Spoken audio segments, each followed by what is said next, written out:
I'm in Microsoft Word 2021, and what I'm going to do is go to File, and then go to Account. And here we can see Office Updates, and we have several different options. We can choose to update now, or we can choose to disable updates. Another option that we have is the View Updates option, but it doesn't actually show you the update history for the product on your computer. It just takes you to a website.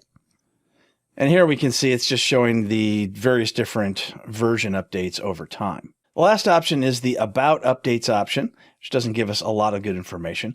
One of the things that I like to do is choose to disable the updates if I believe that it's going to cause problems by constantly doing updates. And then I can do an Update Now option when I'm going to be at a time where I don't have anything critical going on. And that way it'll keep Microsoft Word from changing in a way, and other Office products as well, that may actually undermine the way it is you're trying to do your work until it's convenient for you to go ahead and do it. So those are the update options in Word in Microsoft Office 2021.